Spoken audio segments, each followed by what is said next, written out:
السلام علیکم ورحمۃ اللہ وبرکاتہ۔ اشہد ان لا الہ الا اللہ وحدہ لا شریک لہ واشہد ان محمدا عبدہ ورسولہ۔ اما بعد فاعوذ باللہ من الشیطان الرجیم۔ بسم اللہ الرحمن الرحیم۔ لا يحب اللہ الجہر بالسوء من القول الا من ظلم وَكَانَ اللَّهُ سَمِيعًا عَلِيمًا۔ إِن تُبْدُوا خَيْرًا أَوْ تُخْفُوهُ أَوْ تَعْفُوا عَن سُوءٍ فَإِنَّ اللَّهَ كَانَ عَفُوًّا قَدِيرًا۔ ان الذين يكفرون بالله ورسله ويريدون ان يفرقوا بين الله ورسله ويقولون نؤمن ببعض ونكفر ببعض وَيُرِيدُونَ أَن يَتَّخِذُوا بَيْنَ ذَلِكَ سَبِيلًا۔ أُولَئِكَ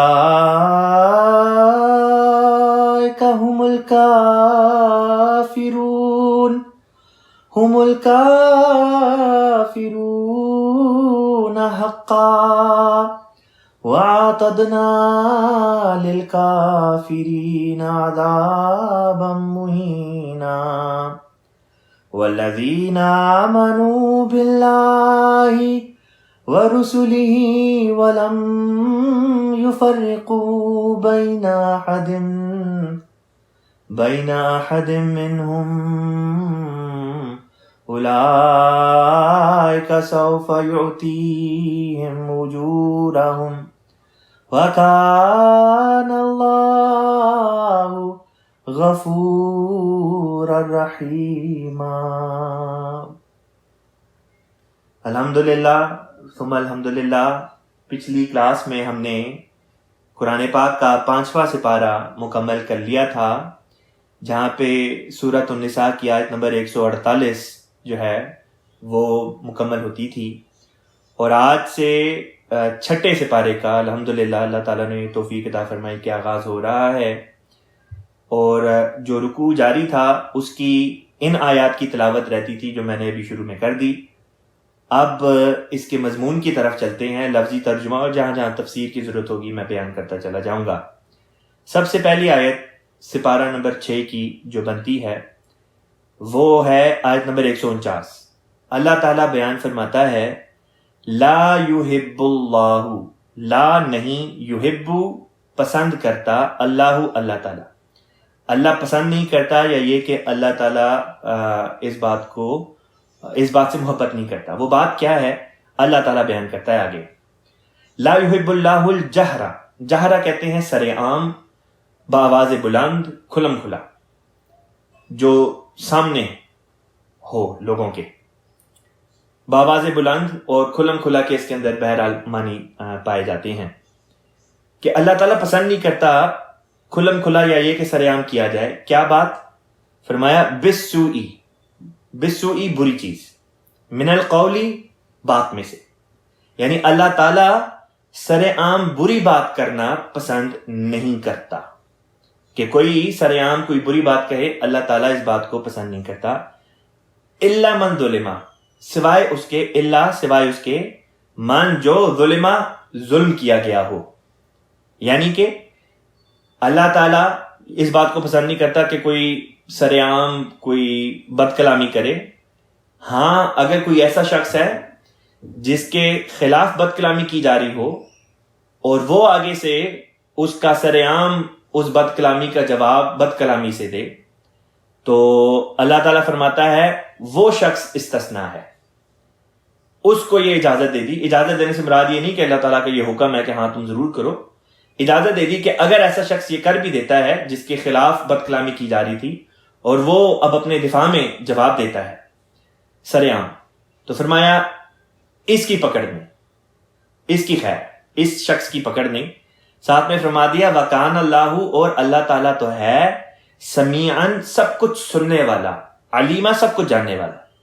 کہ اللہ تعالیٰ تو اگر کوئی شخص کسی کے خلاف کوئی شکوہ کرنا چاہے تو اس کو تو باواضح بلند کرنے کی بھی ضرورت نہیں، کیونکہ اللہ تعالیٰ تو ویسے ہی جانتا ہے.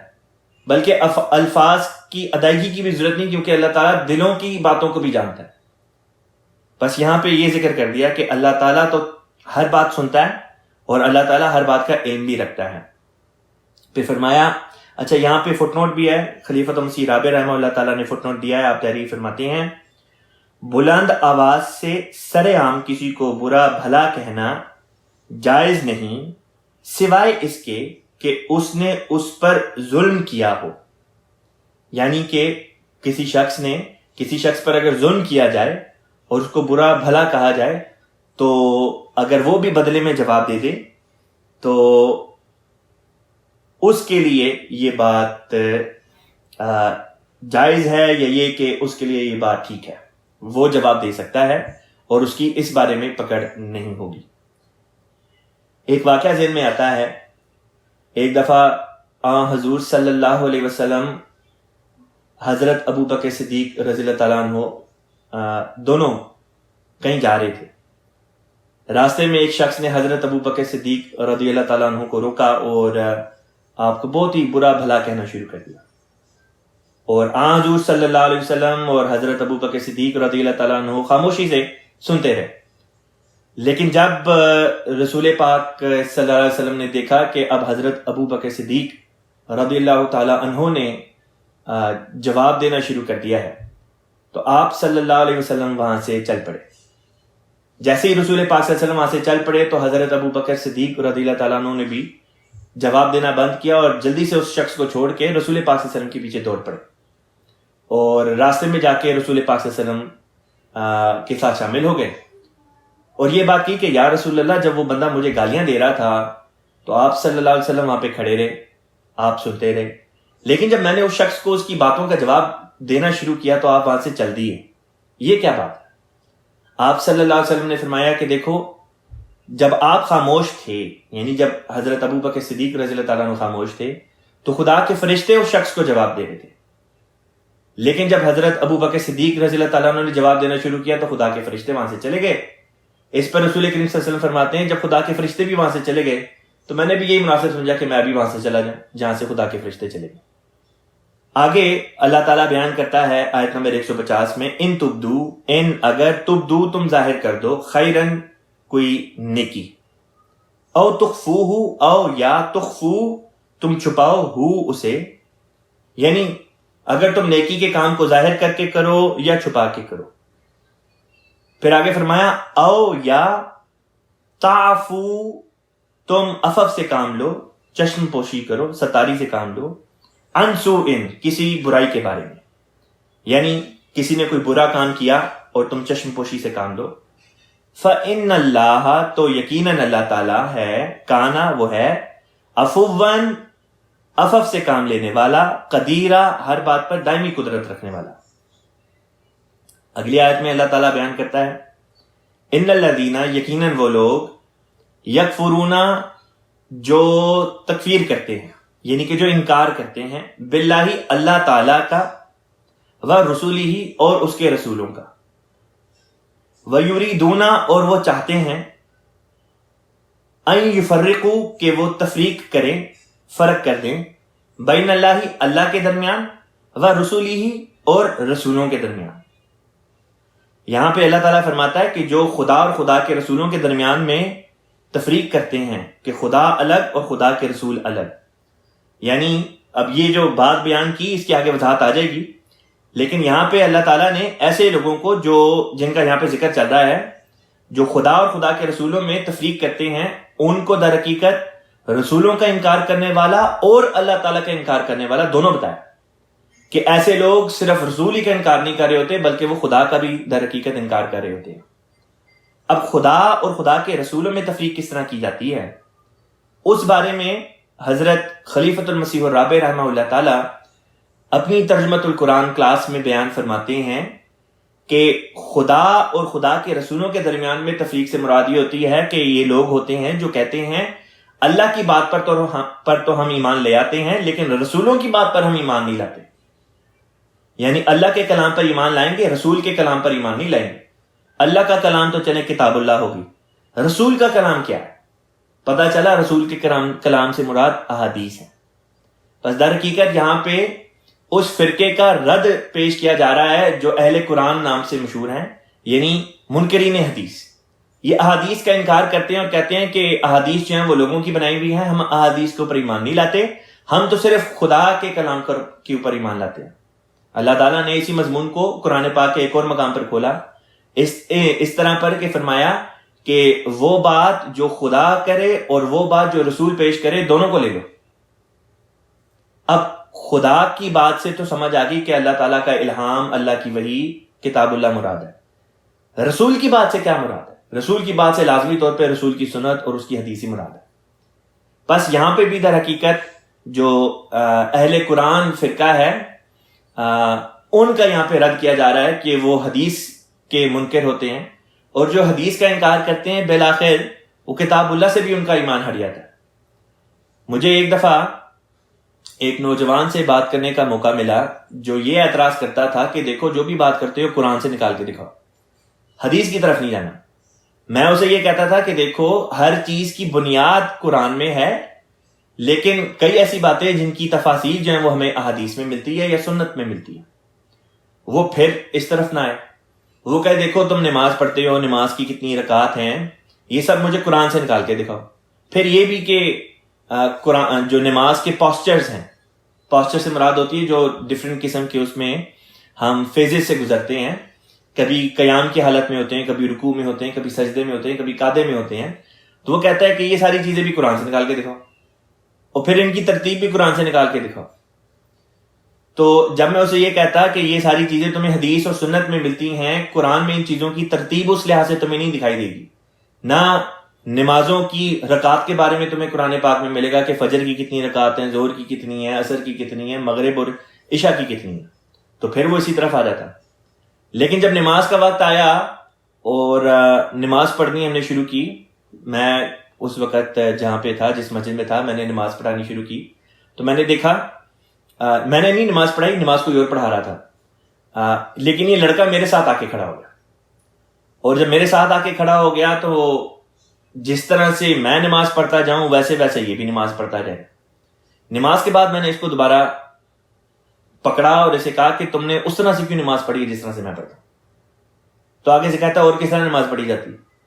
اس پہ میں نے اسے کہا اچھا اگر نماز اس طرح پڑھتے ہیں تو قرآن میں سے نکال کے دکھا دو، اسی کی بات اسی کے اوپر لگا دی۔ اب وہ پھنس گیا کیونکہ اسے پتا تھا کہ جو وہ بات کر رہا تھا بالکل عقل سے دور اور بالکل گمراہ کن والی بات تھی۔ خیر بعض لوگوں کی طبیعت میں ضد اور ڈھیٹ پن ہوتا ہے، سو وہ اپنی بات پر قائم رہا، لیکن یہ کہ وہ جو اپنے آپ کو اہل قرآن بتاتے ہیں اور کہتے ہیں کہ ہر چیز کی تفسیر بھی ہمیں قرآن سے نکال کے دکھاؤ، ان کا یہاں پہ رد اللہ تعالیٰ نے کر دیا اور فرمایا کہ یہ لوگ جو ہوتے ہیں یہ بالآخر پھر خدا کا بھی انکار کرنے لگ جاتے ہیں۔ لہٰذا اسی طرح سے ہم دیکھتے آئے ہیں کہ وہ جو اپنے آپ کو اہل قرآن بتاتے ہیں، کئی دفعہ اس قسم کی باتیں سامنے آتی ہیں، مشاہدے میں آتی ہیں کہ پھر بالآخر قرآن سے بھی ہاتھ دھو بیٹھتے ہیں، کیونکہ جب دیکھتے ہیں کہ قرآن میں بنیاد تو موجود ہے، تفصیل موجود نہیں، تو پھر قسم کے غلط طریقے ان کے اندر پیدا ہونے شروع ہو جاتے ہیں، اور پھر وہاں سے پھر وہ بالکل مذہب سے اس طرح دور ہو جاتے ہیں جس طرح تیر جب کمان سے نکل جائے تو وہ اس سے دور ہو جاتا ہے۔ لہذا حضرت خلیفۃ المسیح رابع رحمہ اللہ تعالیٰ نے بھی یہی بات بیان کی کہ یہاں پہ در حقیقت اہل قرآن جو ہیں یعنی حدیث کے منکرین جو ہیں ان کا یہاں پہ اللہ تعالیٰ نے رد بیان کیا۔ پھر اللہ تعالیٰ ان کی یہ بھی صفت بیان کرتا ہے کہ وَيَقُولُونَ، اور وہ کہتے ہیں نؤمن ہم ایمان لاتے ہیں ببعض بعض پر، ونکفر ببعض اور ہم انکار کرتے ہیں، نکفر ہم انکار کرتے ہیں ببعض بعض باتوں کا، ویریدون اور وہ چاہتے ہیں، ان یتخذوا کہ وہ پکڑ لیں یا یہ کہ بنا لیں، بین ذالک اس کے بین اس کے درمیان، سبیلا کوئی راستہ۔ خلیفۃ المسیح رابع رحمہ اللہ تعالیٰ نے بامحاورہ ترجمہ اس آیت کا یوں فرمایا کہ یقیناً وہ لوگ جو اللہ اور اس کے رسولوں کا انکار کرتے ہیں اور چاہتے ہیں کہ اللہ اور اس کے رسولوں کے درمیان تفریق کریں، اور کہتے ہیں کہ ہم بعض پر تو ایمان لائیں گے اور بعض کا انکار کر دیں گے، اور چاہتے ہیں کہ اس کے بیچ کی کوئی راہ اختیار کریں۔ فٹ نوٹ میں حضور نے تحریر فرمایا اس آیت میں منکرین حدیث فرقہ اہل قرآن کا رد ہے، وہ اللہ کے کہے اور رسول کے کہے میں فرق کرتے ہیں اور حدیث نبوی کو نہیں مانتے۔ پھر ساتھ میں حضور یہ بھی تعریف فرماتے ہیں کہ آیت نمبر 153 جو آگے چل کے آئے گی، اسی مضمون کو مزید پختہ کیا گیا ہے۔ جو لوگ اللہ اور رسول پر سچا ایمان لاتے ہیں وہ اللہ کے کہے اور رسول کے کہے میں کوئی فرق نہیں کرتے، یعنی دونوں کے اوپر ایمان لاتے ہیں، خدا کے کلام پر بھی اور رسول کی باتوں پر بھی۔ اب اگلی آیت پر چلتے ہیں، آیت نمبر 152۔ اللہ تعالیٰ بیان کرتا ہے اولئک یہی تو ہیں، ہم کہتے ہیں وہ لوگ، ہم الکافرون جو کفر کرنے والے ہیں، جو کافر ہیں، حقا پکے سچے، جو حقیقت میں کافر ہوتے ہیں وہ یہی لوگ۔ وَآتَدْنَا اور آتدنا ہم نے تیار کر چھوڑا، للکافرین کافروں کے لیے، عذاباً عذاب، سزا یعنی کہ مہینہ، رسوا کر دینے والی۔ اگلی آیت پر چلتے ہیں، اللہ تعالیٰ آیت نمبر 153 میں فرماتا ہے والذین، اب ان لوگوں کا ذکر شروع ہونے لگا جو اس کے برعکس ہیں، یعنی کہ مومنین۔ فرمایا والذین آمنوا اور وہ لوگ جو ایمان لاتے ہیں یا وہ لوگ جو ایمان لائے، باللہ اللہ پر، ورسولہ اور اس کے رسولوں پر، ولم یفرقوا اور نہیں کی، ولم اور نہیں، یفرقوا انہوں نے تفریق کی، بین احد منہم ان میں سے کسی کے درمیان، نہ اللہ اور نہ ہی اس کے رسولوں کے درمیان کسی قسم کی وہ کوئی تفریق کرتے ہیں۔ اولئک یہی تو ہیں، سوفا کہتے ہیں ان قریب، یؤتیہم وہ پائیں گے، یؤتیہم کا مطلب ہوتا ہے وہ دے گا ان کو، یعنی اللہ تعالیٰ دے گا ان کو، اجورہم ان کے اجر، ان کے جو اجور ہیں، ان کی جو جزا ہے اللہ تعالیٰ ان کو عطا کرے گا۔ فرمایا وکان اللہ اور اللہ تعالیٰ ہے غفوراً مغفرت کرنے والا، یعنی کہ بخشنے والا، بہت بخشنے والا، رحیمہ بار بار رحم فرمانے والا۔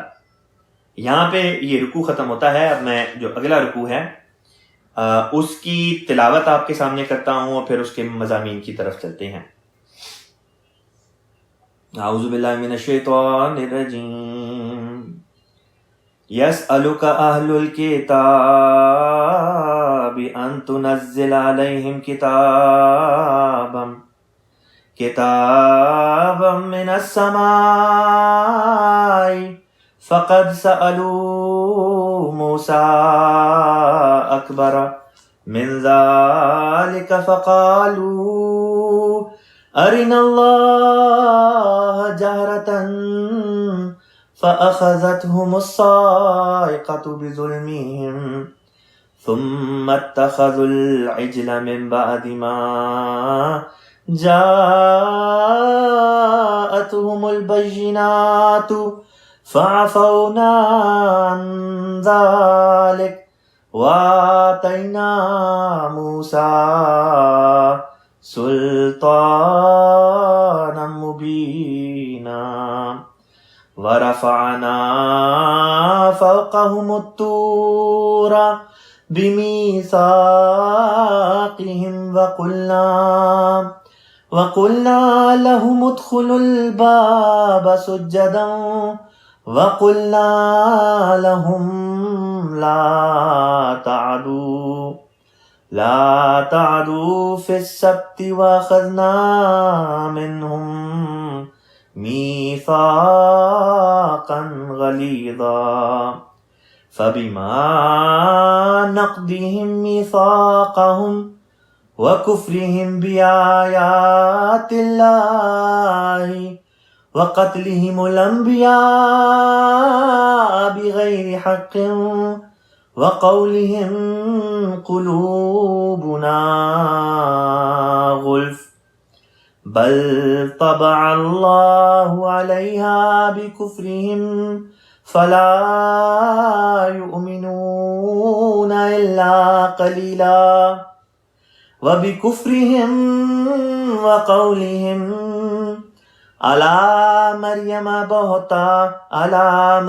بُهْتَانًا عَظِيمًا وَقَوْلِهِمْ إِنَّا قَتَلْنَا الْمَسِيحَ عِيسَى ابْنَ مَرْيَمَ رَسُولَ اللَّهِ وَمَا قَتَلُوهُ وَمَا صَلَبُوهُ وَلَكِنْ شُبِّهَ لَهُمْ وَإِنَّ الَّذِينَ اخْتَلَفُوا فِيهِ لَفِي شَكٍّ مِّنْهُ مَا لَهُمْ بِهِ مِنْ عِلْمٍ إِلَّا اتِّبَاعَ الظَّنِّ وَمَا قَتَلُوهُ يَقِينًا بَلْ رَفَعَهُ اللَّهُ إِلَيْهِ وَكَانَ اللَّهُ عَزِيزًا حَكِيمًا وَإِن مِّنْ أَهْلِ الْكِتَابِ إِلَّا لَيُؤْمِنَنَّ بِهِ قَبْلَ مَوْتِهِ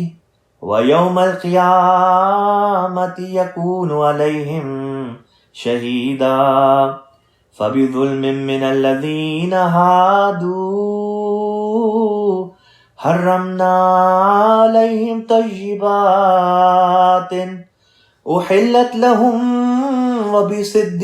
وَبِصَدِّهِمْ عَنْ سَبِيلِ اللَّهِ كَثِيرًا وَأَخْذِهِمُ الرِّبَا وَقَدْ نُهُوا عَنْهُ وَأَكْلِهِمْ أَمْوَالَ النَّاسِ بِالْبَاطِلِ وَأَعْتَدْنَا لِلْكَافِرِينَ مِنْهُمْ عَذَابًا أَلِيمًا لَكِنِ الرَّاسِخُونَ فِي الْعِلْمِ مِنْهُمْ وَالْمُؤْمِنُونَ يُؤْمِنُونَ بِمَا أُنْزِلَ إِلَيْكَ وَمَا أُنْزِلَ مِنْ قَبْلِكَ وَالْمُقِيمِينَ الصَّلَاةَ وَالْمُؤْتُونَ الزَّكَاةَ وَالْمُؤْمِنُونَ بِاللَّهِ وَالْيَوْمِ الْآخِرِ أُولَئِكَ سَنُؤْتِيهِمْ أَجْرًا عَظِيمًا۔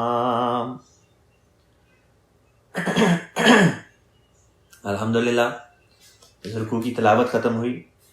اب اس رکوع کی جو سب سے پہلی آیت نمبر 154 اس کی طرف چلتے ہیں۔ اللہ تعالیٰ بیان فرماتا ہے یسألوکا، تجھ سے سوال کرتا ہے، اہل الکتابی، اہل کتاب، یعنی اہل کتاب والے جو ہیں وہ رسول پاک صلی اللہ علیہ وسلم سے سوال کرتے ہیں۔ سوال سے یہاں پہ مراد حقیقت مطالبہ ہے۔ مطالبہ کیا کرتے ہیں؟ مطالبہ اس بات کا کرتے ہیں کہ کہ تنزلہ، تو نازل کر، یا یہ کہ تو اتار کے لا، علیہم ان کے اوپر، کتاباً کتاب۔ وہ یہ کہتے تھے کہ ہم تب تک ایمان نہیں لائیں گے جب تک ظاہری شکل میں کوئی کتاب رسول پاک صلی اللہ علیہ وسلم آسمان سے ہمارے لیے اتار کے لے کر ہے، من السمائی، آسمان سے۔ فقط، پس، یقیناً، سألو، پوچھا انہوں نے، یا سوال کیا، یا یہ کہ مطالبہ کیا انہوں نے، یعنی اہل کتاب نے، یعنی کہ یہودیوں نے، موسیٰ علیہ السلام سے، اکبرہ، زیادہ بڑی بات کا، من ذالکہ، اس سے، یعنی کہ جو وہ مطالبہ رسول پاک صلی اللہ علیہ وسلم سے کرتے تھے اس سے زیادہ بڑا مطالبہ وہ پہلے حضرت موسیٰ علیہ السلام سے کر چکے تھے۔ موسیٰ علیہ السلام سے انہوں نے کیا مطالبہ کیا تھا؟ جو ان کے شارع نبی تھے، اللہ تعالیٰ فرماتا ہے فقالو، پس انہوں نے کہا تھا، ارنا اللہ، ارنا، ہمیں دکھا، اللہ، اللہ، ہمیں خدا دکھا دے، جہرتن، کھلا کھلا، بغیر کسی حجاب کے، بغیر کسی پردے کے، خدا ہمیں دکھا دے۔ فَأَخَذَتْهُمُ الصَّاعِقَةُ، فَأَخَذَتْهُمْ، پس اخذت، پکڑ لیا ہم انہیں. کس چیز نے پکڑ لیا؟ السائقہ نے.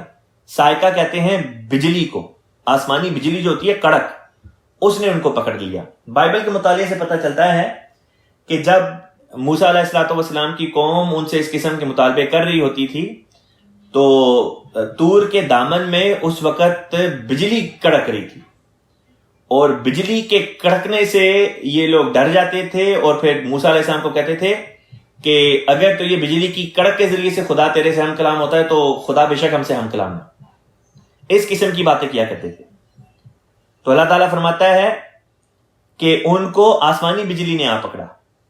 ثم پھر ثم اتخذوا العجل، اتخذوا کا مطلب ہوتا ہے انہوں نے پکڑ لیا یا بنا لیا، العجل بچڑا، یعنی کہ پھر اس کے بعد انہوں نے بچڑے کو بطور معبود کے بنا لیا، یہ مراد ہے.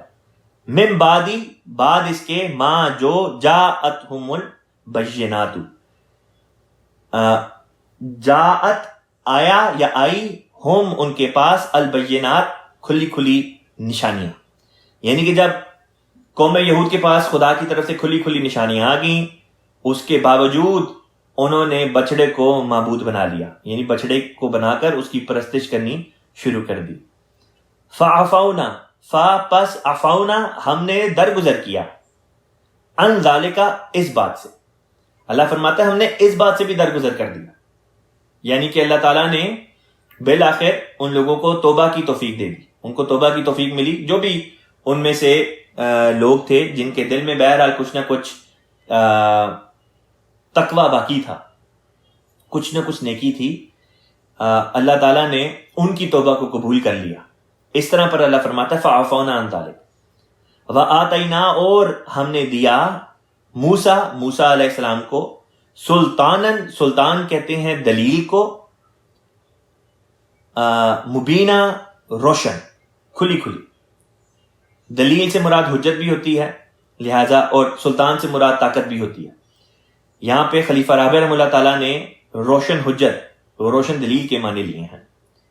پھر آگے اللہ تعالیٰ اگلی آیت میں فرماتا ہے ورفعنا، اور ہم نے بلند کیا، ہم نے رفع کیا. اب یہ لفظ رفع ذہن میں رکھیں، یہ آگے بھی آئے گا. ورفعنا، اور ہم نے بلند کیا، فوقہم الطور، فوقا اوپر، ہم ان کے، الطور طور کو. طور در حقیقت جو سائنائے پیننسلا ہے، دشت سینا جسے ہم کہتے ہیں، وہاں پہ پہاڑی سلسلے ہیں، ان میں سے ایک کا نام کوہ طور ہے، اور اس کا ذکر چل رہا ہے کہ اس کی وادی میں، یعنی اس کے دامن میں، اس پہاڑ کی جو پہاڑ کے نیچے، یعنی کہ جو پہاڑ جہاں سے شروع ہوتا ہے وہاں پہ وادی ہے. اللہ تعالیٰ بیان کرتا ہے کہ اس وادی میں جو یہودی قوم تھی یہ پناہ گزین تھی اس وقت، اور موسیٰ علیہ الصلوۃ والسلام اس پہاڑ کے اوپر چلے گئے جہاں پہ اللہ تعالیٰ ان سے ہم کلام، موسیٰ علیہ السلام سے ہم کلام ہو رہا تھا اور شریعت نازل ہو رہی تھی. تو اللہ تعالیٰ فرماتا ہے کہ بنی اسرائیل سے، یعنی کہ قوم یہود سے جب اللہ تعالیٰ نے عہد و پیمان کیے تو فرماتا ہے رفعنا فوقہم الطور، ہم نے طور کو ان پر بلند کیا. طور کو ان پر بلند کرنے سے مراد یہ تھی کہ کوہ طور کے دامن میں یہ لوگ کھڑے تھے، کہ طور ان کی ایک طرف بلند ایک پہاڑ تھا اور جس کے نیچے یہ لوگ کھڑے ہوئے تھے، اور اس طرح پر کوہ طور جو ہے وہ در حقیقت ایک گواہ کے طور پہ بن گیا کہ اس کے سامنے کوہ طور کے دامن میں خدا تعالیٰ بنی اسرائیل سے عہد و پیمان کر رہا تھا، یعنی کہ اس قوم کے ساتھ ایک پختہ عہد اللہ تعالیٰ باندھ رہا تھا. اب سوال یہ پیدا ہوتا تھا کہ پہاڑ کس طرح سے گواہ بنا کرتے ہیں. اللہ تعالیٰ نے قرآن پاک میں ہمیں ایک مضمون سمجھایا. اللہ تعالیٰ بیان کرتا ہے دیکھو قیامت کے روز تمہاری انگلی کے پورے تمہارے خلاف گواہی دیں گے، تمہاری آنکھیں تمہارے خلاف گواہی دیں گی، تمہارے ہاتھ اور پاؤں تمہارے خلاف گواہی دیں گے. کہ انسان نے اگر ہاتھوں کے ذریعے گناہ کیے ہوں گے تو اس کے ہاتھ قیامت کے روز گواہی دیں گے کہ اس نے میرے ذریعے سے یہ گناہ کیے. اگر آنکھوں کے ذریعے سے کوئی گناہ کیا ہوگا تو آنکھیں گواہی دیں گی. اگر جلد کے ذریعے سے کوئی گناہ کیے ہوں گے تو جلد گواہی دے گی. پاؤں کے ذریعے سے کوئی گناہ کیے ہوں گے تو پاؤں گواہی دیں گے. گویا جسم کے جس حصے سے اس نے گناہ کیا ہوگا جسم کا وہ ذرہ ذرہ خدا تعالیٰ کے حضور میں شہادت دے گا، گواہی دے گا۔ بس جب یہ تمام باتیں بتاتی ہیں کہ جسم کا ذرہ ذرہ گواہی دے سکتا ہے، تو پہاڑ کیوں نہیں گواہی دے سکتا؟ اگر سکن انسان کی جو ہے، جلد جو ہے، اگر اس کو خدا تعالیٰ زبان عطا کر دے، جس کو ہم کہتے ہیں نا زبان حال، اسی طریقے سے آنکھوں کو زبان حال عطا کر دے، پاؤں کو، ہاتھوں کو، مختلف اعضاء کو، اور وہ بولنے لگ جائیں خدا کے حضور، تو کچھ بعید نہیں کہ خدا تعالیٰ ان پہاڑوں کو بھی زبان عطا کر دے، زبان حال، اور وہ اپنے زبان حال سے اس بات کا اقرار کریں کہ ہاں ہم اس بات کے شاہد ہیں، ہمارے سامنے یہ باتیں ہوئیں۔ بس یہ وہ مضمون ہے جس کا اللہ تعالیٰ یہاں پہ ذکر کر رہا ہے۔ یہ ایسا مضمون ہے کہ گو کہ ذکر ایک ایسی قوم کا چل رہا ہے جن کے واقعات تقریباً 4000 سال پہلے پیش آئے، 4000 سال، قریباً 4000 سال پہلے رونما ہوئے، لیکن ہم کو کیا تعلیم دی جا رہی ہے؟ ہمیں یہ بات سکھائی جا رہی ہے کہ دیکھو یہ ایسی باتیں جن سے تمہارے دل میں خدا کا روب پیدا ہونا چاہیے، خدا کا خوف پیدا ہونا چاہیے، کہ ہم جو بھی کام کرتے ہیں دنیا کا ذرہ ذرہ اس کا گواہی کے طور پہ گواہ بن جاتا ہے۔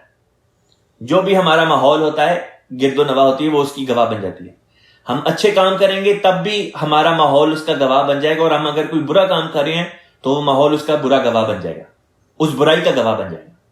اس لیے کہا جاتا ہے کہ نیکوں کی صحبت اختیار کرو کہ وہ نیک لوگ بھی تمہارے حق میں گواہی دینے والے ہوں گے، اور نیک ماحول اختیار کرو کہ وہ نیک ماحول تمہاری نیکی کا گواہ بن جائے۔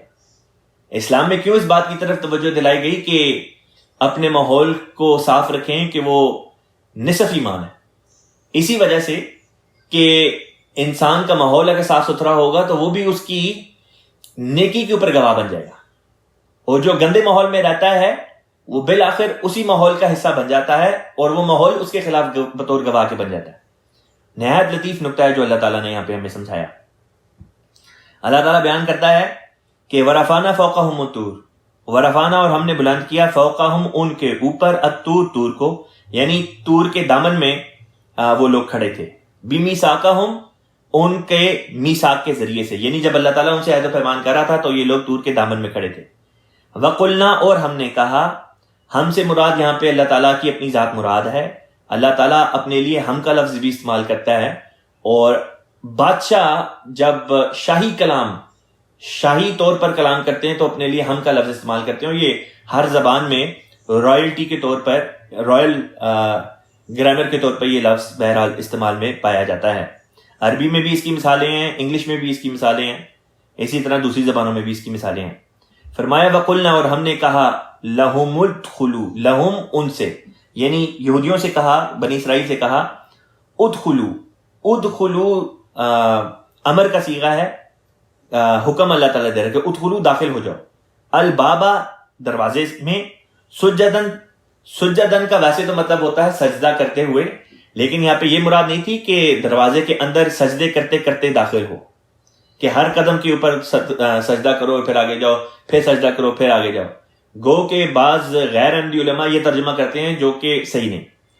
سجدے کا لفظ در حقیقت اطاعت کے معنوں میں بھی آتا ہے، اور یہی وہ مراد تھی، کیونکہ اللہ تعالیٰ نے یہی مضمون ہمیں حضرت آدم علیہ السلام کے قصے میں بھی سمجھایا، جب فرمایا فرشتوں کو کہ آدم کی خاطر سجدہ کرو، تو اس کا ایک تفسیری معنی یہ تھا کہ آدم کی اطاعت میں لگ جاؤ، یہ نہیں کہ آدم کو سجدہ کرو، کیونکہ آدم علیہ السلام کو اگر سجدہ کریں تو وہ غیر اللہ کو سجدہ کرنا ہو جائے گا۔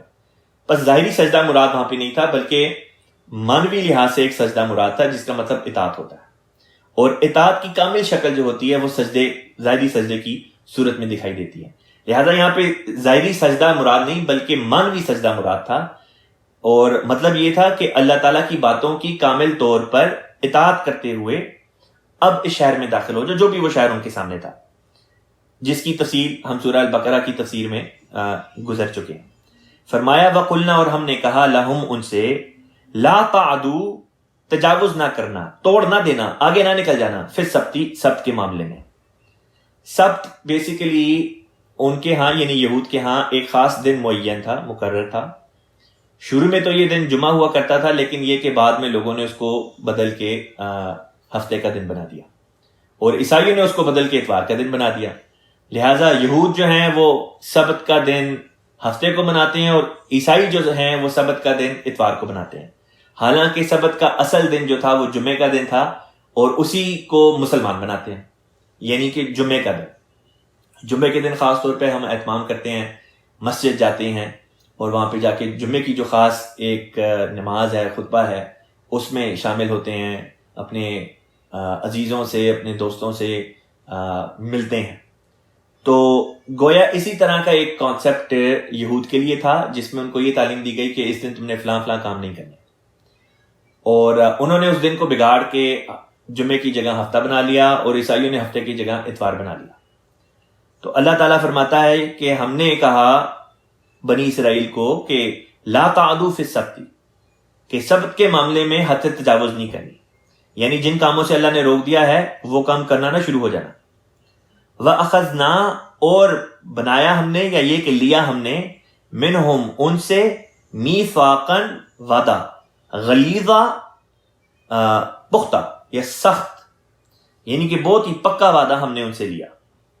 پھر آگے اللہ تعالیٰ اگلی آیت میں فرماتا ہے فَبِمَا، پس اس سبب سے، کس چیز کے سبب سے؟ فرمایا نقدیہم، نقد کہتے ہیں توڑنا، نون قاف اور ضاد۔ فَبِمَا نقدیہم، ان کے توڑنے کی وجہ سے، میثاقہم، ان کا وعدہ، یعنی ان کے اپنے اس عہد کو توڑنے کی وجہ سے، وَکُفْرِہم، اور ان کے کفر کی وجہ سے، بِآیاتِ اللہ، اللہ تعالیٰ کی آیات کا، یعنی کہ انہوں نے اپنے جو یہ عہد کیا تھا اس کو بھی توڑ دیا اور اللہ کی آیات کا انکار بھی کر دیا۔ وَقَتْلِهِمُ الْأَنْبِيَاءَ، اور انبیاء کا قتل کرنے پر راضی ہو گئے، یا یہ کہ انبیاء کا قتل کیا۔ انبیاء کے قتل سے مراد کیا ہے؟ انبیاء کے قتل سے در حقیقت مراد یہ ہوتی ہے کہ انبیاء کے پیغام کو قتل کرنے کی کوشش کرتے ہیں۔ لہٰذا کوئی بھی ایسا نبی اللہ تعالیٰ کا نہیں گزرا جس کے پیغام کو قتل کرنے کی کوشش نہ کی گئی ہو۔ اسی طرح قتل کے معنی بوائکاٹ کے بھی ہیں، قتل کے معنی مخالفت کے بھی ہیں، قتل کے معنی لڑائی جھگڑے کے بھی ہیں۔ یہ تمام معنی یہاں پہ چسپاں ہوتی ہیں۔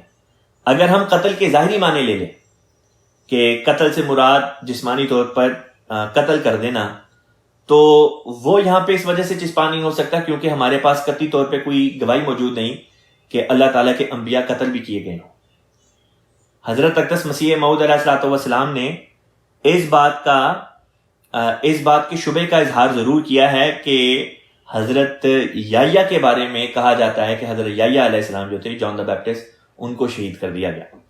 خلیفۃ المسیح رابع رحمہ اللہ تعالیٰ بیان کرتے ہیں کہ مسیح موعود علیہ الصلوۃ والسلام کے اس بات کے اظہار کی ایک وجہ یہ بھی تھی کہ حضرت یحییٰ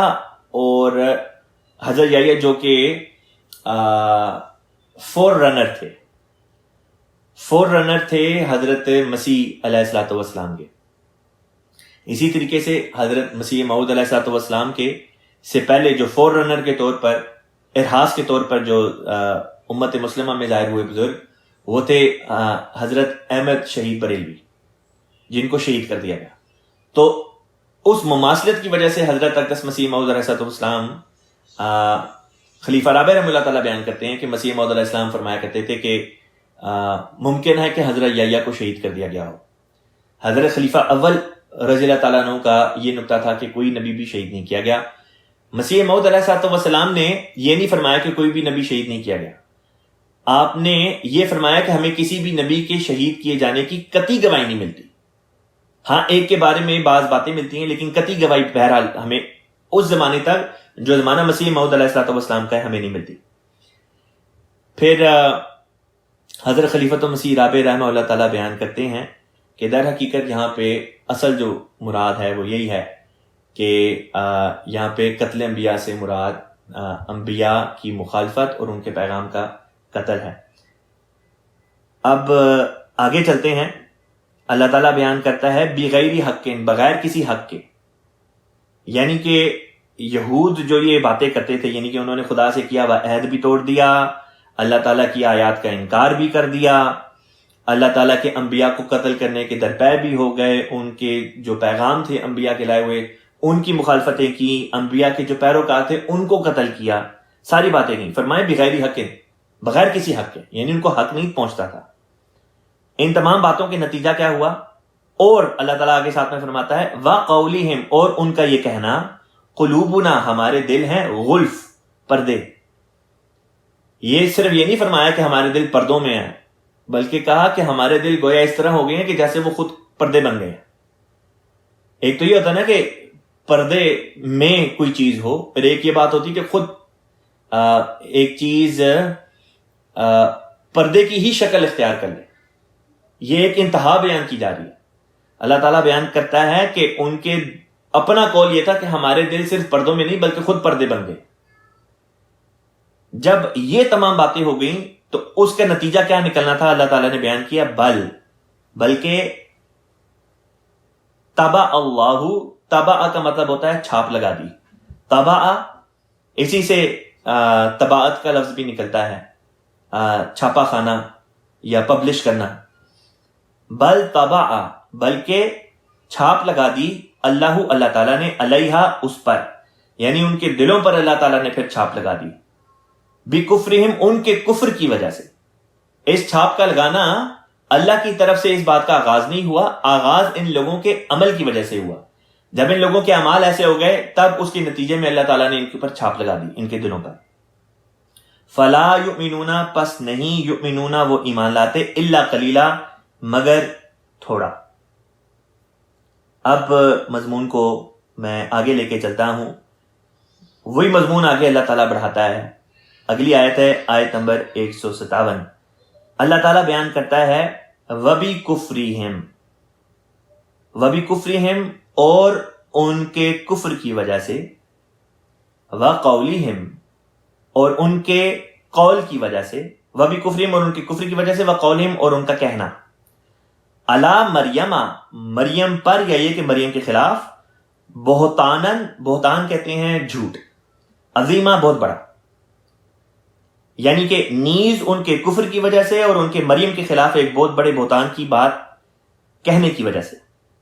اب یہ جو آیات، یہ والی آیت اور اس سے اگلی جو 2-3 آیات ہیں، ان میں حضرت عیسیٰ علیہ السلام کے بارے میں اللہ تعالیٰ ان 4 باتوں کا ذکر کرے گا جو یہودی قوم جو تھی وہ عیسیٰ علیہ السلام کے بارے میں مانا کرتی تھی، اب تک مانتی ہے.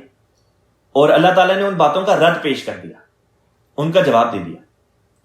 آپ کو یاد ہوگا کہ اللہ تعالیٰ نے پیچھے ایک آیت میں جو سورہ آل عمران میں گزری ہے، غالباً آیت نمبر 56 تھی، اس میں اللہ تعالیٰ نے ذکر کیا کہ اے عیسیٰ، میں ہوں جو تجھے وفات دینے والا ہے. لوگ تجھے وفات نہیں دیں گے، یعنی لوگ قتل نہیں کر سکیں گے، بلکہ میں ہوں جو تجھے وفات دوں گا. یعنی تجھے وفات دینے والا میں ہوں، لوگ نہیں. پھر فرمایا کہ میں تجھے اٹھاؤں گا، رفع کروں گا تیرا. اٹھانے سے مراد درجہ کی طرف اشارہ تھا کہ درجات میں بلند کروں گا. وہاں پہ ایک یہ بھی بات اللہ تعالیٰ نے وعدے کے طور پہ بیان فرمائی کہ تجھ پر ہونے والے اعتراضات کو میں دور کروں گا. وَمُطَهِّرُكَ مِنَ الَّذِينَ كَفَرُوا، پس وہ جو اعتراض جو یہود کیا کرتے تھے، وہ اعتراض کیا تھے؟ ان اعتراضات کا رفع کرنا ضروری تھا، دور کرنا ضروری تھا، وہ اللہ تعالیٰ نے یہاں پہ کر دیا. لہٰذا میں پہلے ان 4 باتوں کا ذکر کر دیتا ہوں، اس کے بعد جب میں آپ کے ساتھ ترجمہ گو تھرو کروں گا تو آپ کو سمجھ آ جائے گی کہ ان آیات میں اللہ تعالیٰ نے کیا بات بیان کی ہے. در حقیقت قوم یہود جو تھی وہ عیسیٰ علیہ السلام کے خلاف 4 قسم کے اعتراضات کیا کرتے تھے. ان کا پہلا اعتراض یہ تھا کہ عیسیٰ علیہ السلام کی پیدائش جو ہے وہ نعوذ باللہ من ذالک ناجائز تھی. وہ یہ کہتے تھے کہ نعوذ باللہ حضرت مریم علیہ السلام جو ہیں ان کا کردار صاف نہیں تھا اور بد فعلی کے نتیجے میں نعوذ باللہ من ذالک حضرت عیسیٰ علیہ السلام کی ناجائز پیدائش ہوئی. وہ یہ الزام لگاتے تھے، ان کے لٹریچر میں آج تک یہ باتیں موجود ہیں. لہٰذا یہ پہلا ان کا اعتراض تھا، اور اس اعتراض کی وجہ یہ تھی کہ ان کے ہاں یہ تعلیم دی جاتی تھی، یعنی یہودیوں کے ہاں یہ تعلیم دی جاتی ہے کہ جو ولد الزنا ہو، یعنی کہ جو بچہ زنا کے نتیجے میں پیدا ہو، وہ ملعون ہے، یعنی وہ لعنتی ٹھہرتا ہے اس طرح پر کہ ایسا بچہ، لعنتی کا مطلب ہوتا ہے دوری.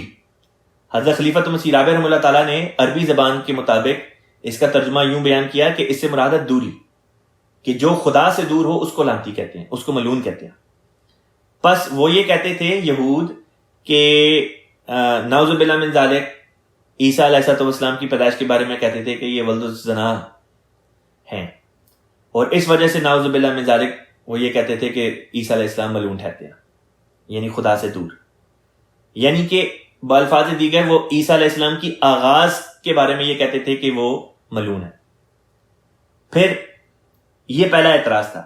دوسرا اعتراض یا دوسرا دعویٰ جو وہ کرتے تھے وہ یہ کرتے تھے کہ ہم نے مسیح کو قتل کر دیا، اور اس کی وجہ وہ یہ بتاتے تھے کہ ان کے اپنے ہاں جو بائبل ہے، بائبل میں ایک کتاب ہے اولڈ ٹیسٹمنٹ میں جس کا نام ہے ڈیوٹرانومی، اس کے چیپٹر نمبر 18 ورس نمبر 19 اور 20 میں اس بات کا ذکر آتا ہے کہ جو جھوٹے طور پر دعویٰ کر دے نبی ہونے کا، یعنی ایسا شخص جو خدا کا نبی نہ ہو لیکن نبوت کا دعویٰ کر دے، تو وہ مارا جاتا ہے، وہ قتل ہو جاتا ہے، وہ شخص قتل کر دیا جاتا ہے. لہٰذا وہ یہ کہتے تھے کہ ہم نے عیسیٰ علیہ السلام کو قتل کر دیا. بالفاظ دیگر وہ یہ کہتے تھے کہ اس سے پتہ چلا کہ عیسیٰ علیہ السلام سچے نبی نہیں. پھر تیسرا دعویٰ جو وہ کرتے تھے وہ یہ کہتے تھے کہ ہم نے صرف قتل نہیں کیا بلکہ قتل بھی صلیب کے اوپر کیا، یعنی کہ صلیب دے کے اس کے نتیجے میں قتل کیا.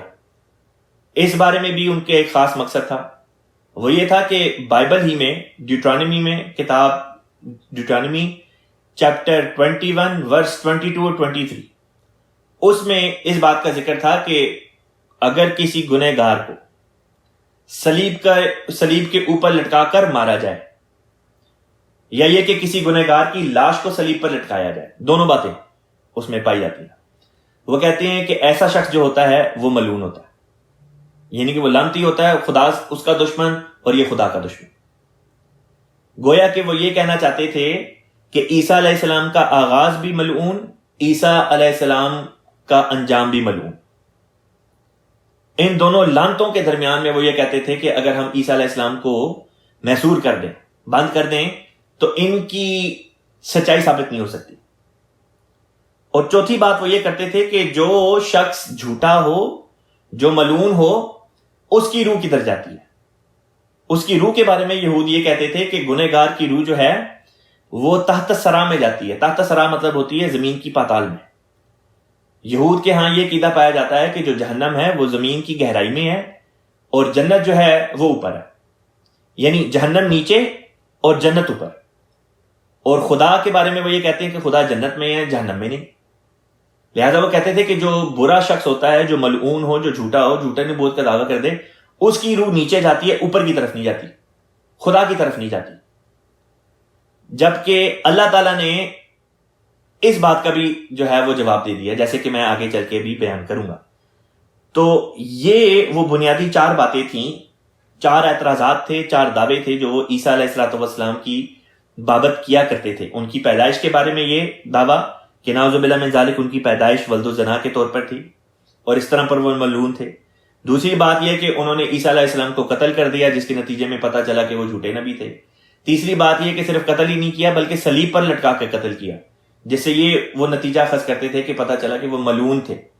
اور چوتھی بات یہ کہ جو ملعون ہو اور جھوٹا ہو، وہ اس کی روح خدا کی طرف نہیں جاتی بلکہ اس کی روح نیچے جہنم کی طرف جاتی ہے. لہٰذا اللہ تعالیٰ نے یہ 4 باتیں یا 4 اعتراضات یا 4 دعوے تھے یہود کے جن کا رد یہاں پہ کر دیا. پہلا رد تو اللہ تعالیٰ نے اس طرح پر کر دیا کہ اللہ تعالیٰ نے بیان کیا کہ مریم علیہ السلام کے خلاف جو وہ عظیم جھوٹ بولا کرتے تھے، بہت بڑا جھوٹ کہتے تھے، اللہ تعالیٰ نے اس کو بہتان کہہ دیا کہ یہ بہت بڑا جھوٹ ہے، یہ سچ نہیں. گویا کہ جو ولد الزنا ہونے کا الزام ان کے اوپر لگایا جاتا تھا عیسیٰ علیہ السلام پر، اس کا رد یہاں پہ اللہ تعالیٰ نے کر دیا. اگلی بات تھی، اللہ تعالیٰ فرماتا ہے وَقَوْلِهِمْ، اور ان کا یہ کہنا، اِنَّا یقیناً ہم نے، قتلنا ہم نے قتل کر دیا، مسیحا کو، عیسیٰ ابن مریم، عیسیٰ جو مریم کا بیٹا ہے، رسول اللہ، اللہ کا رسول. اب در حقیقت یہود تو نہیں مانتے تھے کہ عیسیٰ علیہ السلام اللہ تعالیٰ کے رسول ہیں یا یہ کہ مسیح ہیں. وہ در حقیقت یہ الفاظ بطور تانے کے استعمال کرتے تھے کہ یہ جو خود کو مسیح اور خدا کا رسول کہتا ہے، اس کو تو ہم قتل کر چکے ہیں. یہ دوسرا اعتراض تھا، یا یہ کہ دوسرا ان کا دعویٰ تھا. اس کا جواب اللہ تعالیٰ نے یوں دیا، فرمایا وما قتلوہ، وما اور نہیں، قتلوہ قتل کیا انہوں نے اس کو، یعنی کہ یہود عیسیٰ علیہ السلام کو قتل نہیں کر سکے. وما یہ دوسری جو ان کا دعویٰ تھا یا اعتراض تھا اس کا جواب آ گیا. پھر فرمایا وما صلبوہ. وما صلبوہ کا مطلب ہوتا ہے وا اور ما نہیں، صلبوہ انہوں نے اس کو صلیب پر مارا. دونوں باتوں کا یہاں پہ رد آ گیا کہ نہ ویسے قتل کیا اور نہ ہی صلیب کے ذریعے قتل کیا.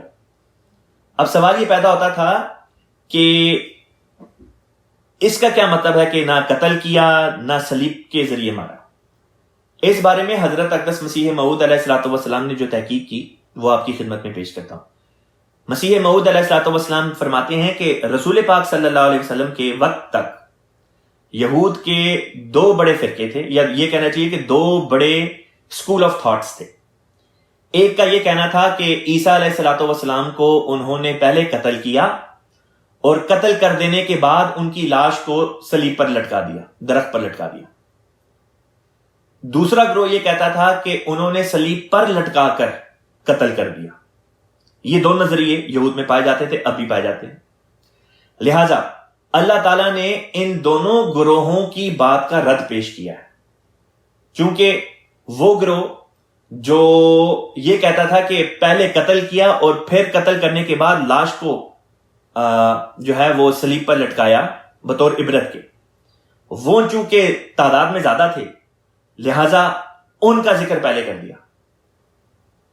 یہ زیادہ پیش ہوتے تھے اعتراض کرنے میں، لہذا اس اسکول آف تھاٹ کے جو یہودی تھے ان کی بات کا پہلا رد پیش کر دیا کہ قتل نہیں کیا ان لوگوں نے.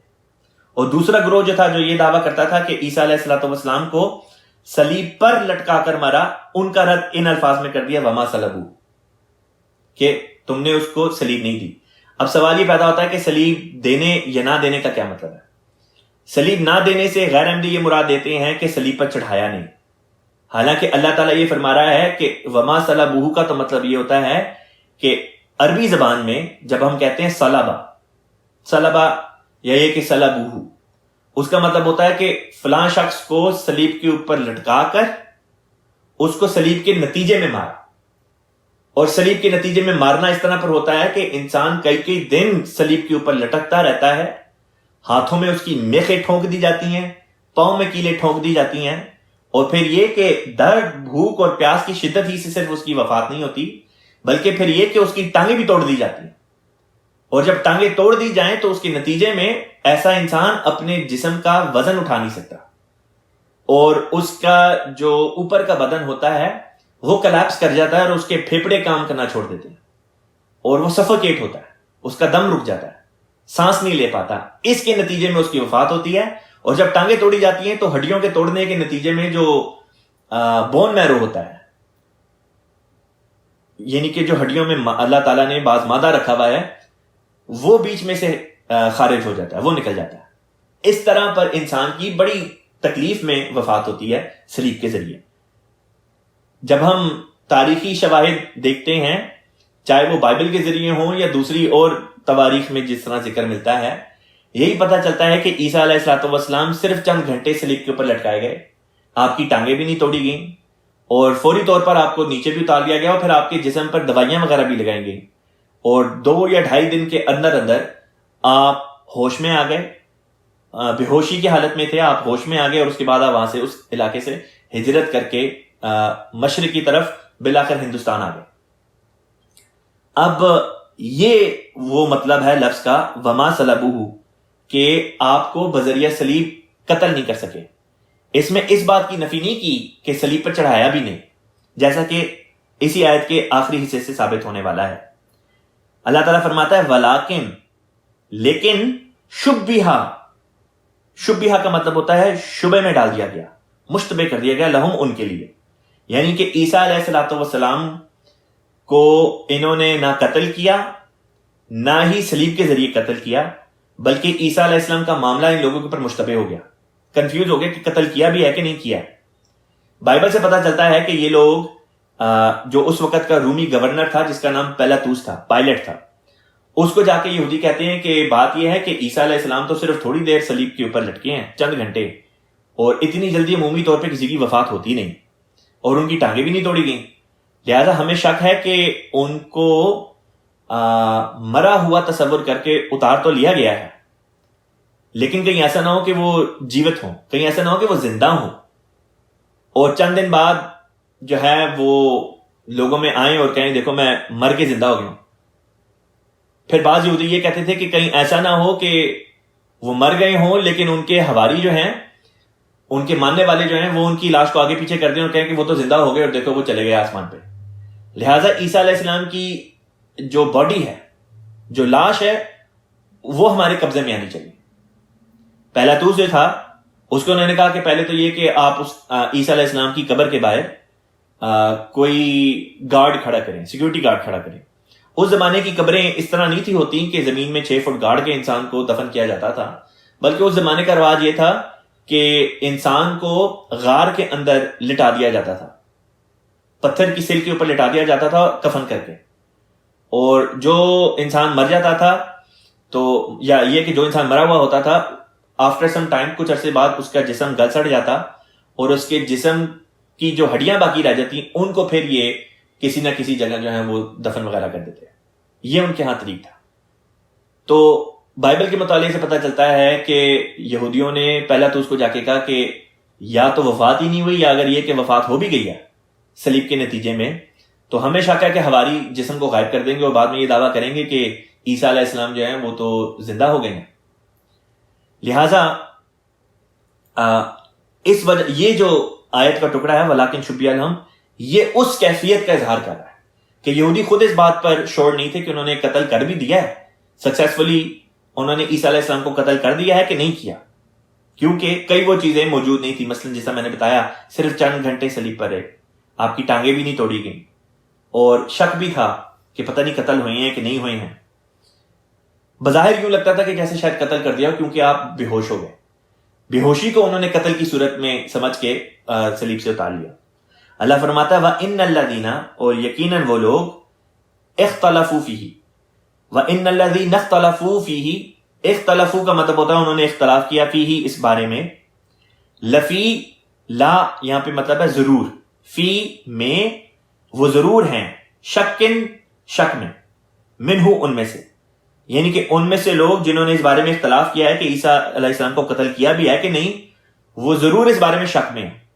غیر احمدی کہتے ہیں کہ یہ جو وَلَٰكِن شُبِّهَ لَهُمْ والا فکرہ ہے، وہ اس سے یہ مراد دیتے ہیں کہ عیسیٰ علیہ السلام کی جگہ اللہ تعالیٰ نے کسی اور شخص کو عیسیٰ علیہ السلام کا چہرہ دے دیا اور یہودیوں نے اپنے زوم میں اس شخص کو صلیب دے دی، جبکہ عیسیٰ علیہ السلام کو اللہ تعالیٰ نے آسمان پر اٹھا لیا. حالانکہ اس آیت میں کہیں پہ بھی سرے سے ان دونوں باتوں کا ذکر نہیں، نہ آسمان پر اٹھانے کا ذکر ہے اور نہ ہی کسی اور شخص کو عیسیٰ علیہ السلام کا چہرہ دینے کا ذکر ہے. مسیح موعود علیہ السلام نے ایک بڑی منطقی بات یہاں پہ بیان کی. حضور فرماتے ہیں کہ تم جو غیر احمدی ہو اس قسم کی باتیں کرتے ہو کہ خدا کے ایک سچے نبی کا چہرہ خدا کے منکر، خدا کے رسول کے منکر کو دے دیا گیا. پہلی بات تو یہ کہ خود سوچے کہ یہ کتنی بڑی خود یہ بات اپنی ذات کے اندر کتنی بڑی بلاسفیمی ہے کہ یہ کہا جائے کہ خدا کے ایک سچے رسول کا چہرہ ایک جھوٹے شخص کو دے دیا جائے. کتنی بڑی بات ہے، گستاخی ہے یہ. دوسری بات حضور نے بیان کی جو منطقی تھی، حضور نے بیان کیا کہ اگر بفرض محال غیر احمدی کہتے ہیں یہودا اسکریوتی جس شخص نے عیسیٰ علیہ السلام کو دھوکہ دیا تھا اس کا چہرہ بدل دیا گیا اور اس کے چہرے پہ عیسیٰ علیہ السلام کا چہرہ لگا دیا گیا اور یہودیوں نے اس کو گرفتار کیا. حضور بیان فرماتے ہیں کہ اگر اس طرح کیا بھی تھا تو اس کی زبان بھی گرفتار کر لی تھی. وہ جب پکڑا گیا تو وہ اس بات کا اظہار کر سکتا تھا کہ دیکھو میں تو یہودا ہوں، یہ میرا نام ہے، میں فلاں جگہ رہتا ہوں، فلاں میری بیوی ہے، میں تمہیں بعض ایسی باتیں بتاتا ہوں جو صرف بیوی کو معلوم ہوتی ہیں خاوند کے بارے میں، تم ان باتوں کی تصدیق کر سکتے ہو جا کے. پس معلوم ہو جاتا کہ وہ شخص در حقیقت یہودا ہے. اور تاریخ میں کہیں پہ بھی اس قسم کے واقعہ کا ذکر نہیں ملتا، جسے یہ بھی پتا چلتا ہے کہ یہ بات در حقیقت من گھڑت اور بنائی ہوئی ہے. اصل واقعہ یہی تھا کہ عیسیٰ علیہ السلام ہی کو یہودیوں نے پکڑا تھا، آپ ہی تھے جن کو صلیب کے اوپر لٹکایا، لیکن آپ کی صلیب پر وفات نہیں ہوئی.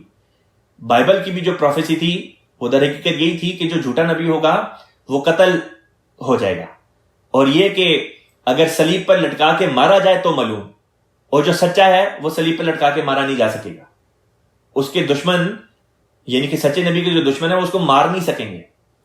بس جو وہ چاہتے تھے وہ ہو نہیں سکا، اور اسی بات کا ذکر اللہ تعالیٰ نے یہاں پہ کر دیا کہ وہ یہ ثابت کرنا چاہتے تھے کہ نعوذ باللہ من ذالک عیسیٰ علیہ السلام جھوٹے نبی ہیں کیونکہ قتل ہو گئے، اور یہ کہ صلیب پر قتل ہوئے لہٰذا ملعون ہے. اللہ تعالیٰ نے ان تمام باتوں کا رد یہاں پہ کر دیا. فرمایا ما لہم نہیں ہے ان کے لیے بھی کہتے ہیں اس بارے میں من علم کوئی علم، یعنی ان کے پاس ٹھوس علم نہیں، الا اتباع الظن الا سوائے اس بات کے اتباع الظن کہ وہ ظن کی پیروی کر رہے ہیں. ظن کا مطلب ہوتا ہے شک کی، شبے کی، ڈاؤٹ کی، کہ بس ایک ڈاؤٹ ہے جس کی وہ پیروی کر رہے ہیں. ان کے پاس قطعی طور پہ یہ علم نہیں کہ عیسیٰ علیہ السلام کو قتل کیا کہ نہیں کیا. آگے فرمایا وما قتلوہ یقینا، وما اور نہیں قتلوہ انہوں نے قتل کیا اس کو یقینا. خلیفہ رابع رحمہ اللہ تعالیٰ نے یہاں پہ ایک نہایت ہی لطیف نقطہ بیان کیا. آپ نے یہ بات بیان کی کہ وما قتلوہ یقینا بیان کیا ہے اللہ تعالیٰ نے کہ وہ یقینی طور پر قتل نہیں کر سکے. قتل کی کلیتاً نفی کر دی، صلیب کی نفی نہیں کی، جس سے یہ پتہ چلتا ہے کہ صلیب پر قتل نہیں کیا لیکن صلیب دی ضرور، صلیب پر لٹکایا ضرور لیکن قتل نہیں کر سکے. اس بات کی اللہ تعالیٰ نے یہاں پہ تردید کر دی. یہاں پہ جو فٹ نوٹ ہے وہ پڑھ دیتا ہوں، باقی کا مضمون جو ہے وہ پھر انشاءاللہ تعالیٰ کل کی کلاس میں کور کریں گے. فٹ نوٹ میں حضور بیان کرتے ہیں اس آیت میں یہود کے غلط دعوے کی تردید فرمائی گئی ہے، یعنی ان کا یہ کہنا کہ ہم نے مسیح کو قتل کیا، حالانکہ نہ انہوں نے مسیح کو قتل کر کے قتل کے ذریعے مارا نہ صلیب کے ذریعے مارا. صلبوہ سے مراد صرف صلیب پر چڑھانا نہیں بلکہ مقصد صلیب کا حاصل کرنا، یعنی صلیب پر مار دینا ہے. بہت سے لوگ صلیب پر چڑھا کر زندہ بھی اتار لیے جاتے ہیں، ان کی موت کے وقت کبھی نہیں کہا جاتا کہ وہ صلیب دیے گئے. آخری نتیجہ اس آیت میں یہ نکالا ہے کہ یقیناً وہ مسیح کو قتل کرنے میں کامیاب نہیں ہو سکے. شبیہ لہم کی غلط تفسیر یہ کی جاتی ہے کہ کوئی اور شخص مسیح کے مشابہ ہو گیا اور پھر اسے صلیب دے دیا گیا، حالانکہ قطعی طور پر یہ عربی زبان کے محاورے کے خلاف ہے، ورنہ اس شخص کا ذکر ہونا چاہیے تھا جس نے مسیح کی شبیہ اختیار کی اور مسیح سے مشابہ ہو گیا. شبیہ لہم کے واضح طور پر یہ معنی ہے کہ وہ شبے میں پڑ گئے اور معاملہ ان پر مشتبہ ہو گیا. حضرت امام رازی رحمہ اللہ نے اس آیت کی تفسیر میں لکھا ہے وَلَٰكِنْ وَقَعَ لَهُمُ الشُّبْهَةُ، جس کا مطلب یہ ہوتا ہے، حوالہ دیا ہے تفسیر کبیر رازی. اس عربی فقرے کا مطلب ہے کہ ان کے لیے شبہ، یعنی کہ وہ شبے میں پڑ گئے، ان کے لیے شبہ واقع ہو گیا. تو یہاں پہ آج کی کلاس ختم کرتے ہیں. انشاءاللہ تعالی یہ مضمون ابھی جاری ہے، اس کو کل انشاءاللہ تعالی میں باقی کا مضمون جو ہے وہ بیان کروں گا. تب تک کے لیے اجازت دیں. آخر پر میرے ساتھ درود شریف پڑھ لیں. اللہم صلی علی محمد وعلی آل محمد کما صلیت علی ابراہیم وعلی آل ابراہیم انک حمید مجید. اللہم بارک علی محمد وعلی آل محمد کما بارکت علی ابراہیم وعلی آل ابراہیم انک حمید مجید. السلام علیکم ورحمۃ اللہ وبرکاتہ.